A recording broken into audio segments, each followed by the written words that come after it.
नमस्कार. विधान परिषद निवडणुकीसाठी माघारीची मुदत आज दुपारी संपली आणि आता राज्यातील 17 जागांपैकी 6 ठिकाणी बिनविरोध निवडणूक झाली आहे, परंतु 11 ठिकाणी मात्र निवडणूक होणार आहे. या 11 पैकी नाशिकमध्ये मात्र तिरंगी लढत होईल आणि जळगावमध्ये देखील तिरंगी लढत होत आहे. नाशिकमध्ये ही जागा शिवसेना शिंदे गटाला सुटली होती आणि त्याचे मावळते आमदार नरेंद्र दराडे हे उमेदवार आहेत. भारतीय जनता पक्षाचे गणेश गीते यांनी माघार घेतली असली तरी त्यांचे बंधू गोकुळ गीते यांची उमेदवारी कायम राहिली आहे. त्याचबरोबर भारतीय जनता पक्षाचे बंडखोर प्रसाद घिरे यांची देखील उमेदवारी कायम राहिली आहे. इतर अनेक उमेदवारी अर्ज मागे घेण्यात शिवसेनेचे शिंदे गट आणि भारतीय जनता पक्षाच्या मंडळींना यश आलं असलं तरी देखील गणेश गीते यांचे बंधू गोकुळ गीते यांची उमेदवारी हा दोन्ही पक्षांना धक्का आहे असं आपल्याला म्हणता येईल. गोकुळ गीते यांनी आपली उमेदवारी कायम ठेवताना नरेंद्र दराडे यांचे चिरंजीव कुणाल दराडे यांनी जे वक्तव्य केलं त्याचा आधार घेतला आहे आणि कुणाल दराडे यांनी आमचा बाप काढला, आता आम्ही माघार घेणारच नाहीत अशी साधारणतः भाषा केली आहे. हे नेमकं काय प्रकरण झालं हे सर्वसामान्यांना कळायला मार्ग नाही, परंतु गीते यांनी माघार घ्यावी यासाठी दराडेंचे जे प्रयत्न चालले होते त्यामध्ये कुठल्या तरी संभाषणात कुणाल दराडे यांनी गीतेंचे बाप देखील माघार गेला अशी भाषा केल्याचं सांगितलं जातंय. त्यासाठीचे कुठलेही पुरावे उपलब्ध नसले तरी गोकुळ गीते यांनी मात्र त्याचा आधार घेऊन आपली उमेदवारी कायम ठेवली आहे. खरं तर महायुतीमध्येच ही लढाई होत असल्याने याचा निकाल काय लागेल याबाबत आता संभ्रम निर्माण झाला आहे. प्रसाद हिरे हे माजी मंत्री बळीराम हिरे यांचे चिरंजीव आहेत. ते यापूर्वी विविध पक्षांमध्ये राहिलेले आहेत. विधानसभेची निवडणूकही त्यांनी दोनदा लढवलेली आहे. सध्या ते भारतीय जनता पक्षात आहेत, पूर्वी काँग्रेसमध्ये होते. त्यामुळे त्यांची उमेदवारी पक्षाला कितपत तापदायक ठरेल हे आता लगेच सांगणं कठीण आहे, कारण ही आता लढत तिरंगी झालेली आहे. गणेश गीते यांनी माघार घेतली असली तरी त्यांच्या माघारीच्या वक्तव्यातून त्यांची एक नाराजी ही स्पष्ट झालेली आहे.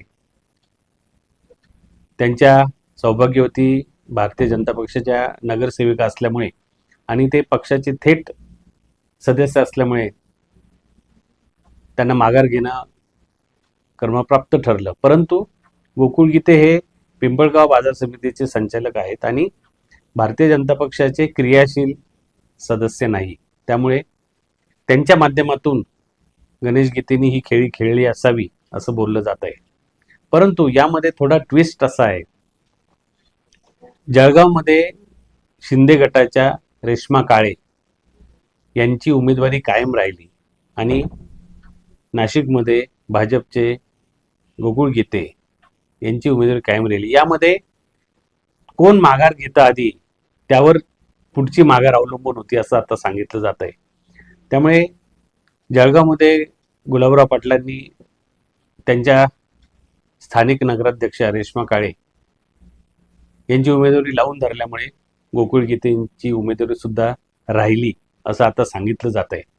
शिवसेना आणि भारतीय जनता पक्षातला हा सुप्त संघर्ष हा या दोन निवडणुकांपुरताच राहतो की पुढे त्याचं वावटळीत रूपांतर होतं हे आता प्रत्यक्ष निवडणूक झाल्यावरच कळेल. कारण या व्यतिरिक्त ज्या 11 ठिकाणी निवडणूक होणार आहे त्यातील सुद्धा काही जागांवर महायुतीतच लढायत असल्याचं दिसतं आहे. गेल्या काही दिवसांपासून भारतीय जनता पक्ष आणि शिवसेना शिंदे गटामधली एक संघर्ष वारंवार पुढे येत गेलेला आहे आणि या निवडणुकीत त्याला एक निश्चित असा आकार मिळाल्याचं दिसत आहे. काय होईल याला हे समजण्यासाठी आणखी काही वेळ द्यावा लागेल, थोडासा वाट पाहावी लागेल. परंतु नाशिकमध्ये चुरस ही दिसून येते आहे आत्ताच. गीते बंधू हे गर्भश्रीमंत आहेत. त्यांनी स्वकष्टानं तिथं कमाई केलेली आहे. नरेंद्र दराडे हे देखील गर्भश्रीमंत आहेत.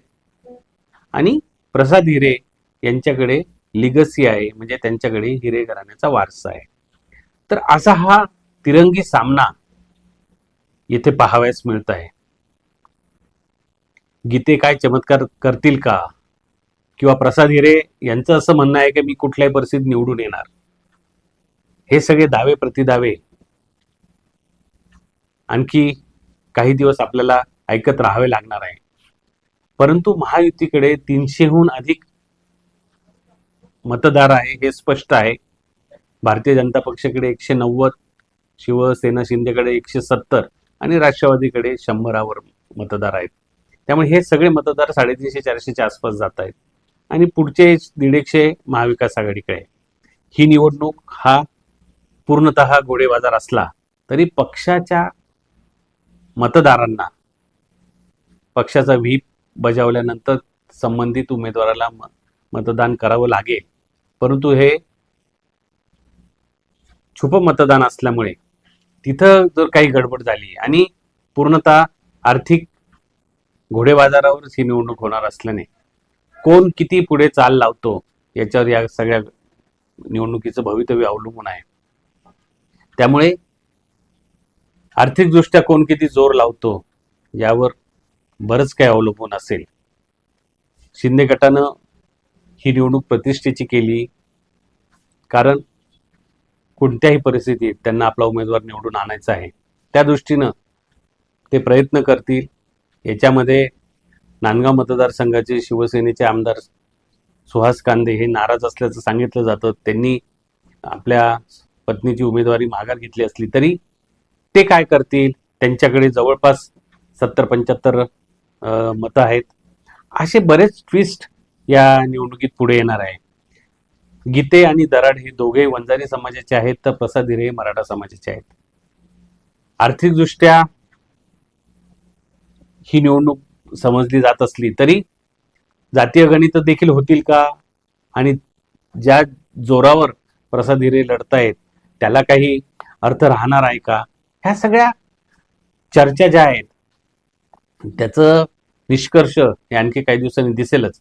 परंतु ही निवडणूक अत्यंत चुरशीची होणार आणि गेल्या काही दिवसांपासून नुकतेच निवडून आलेले मग नगरपालिकेचे असतील, नगरपंचायतीचे असतील किंवा महापालिकेचे नगरसेवक असतील, या सगळ्यांना ही निवडणूक व्हावी असं जे त्यांचं स्वप्न होतं ते मात्र खरं ठरतंय.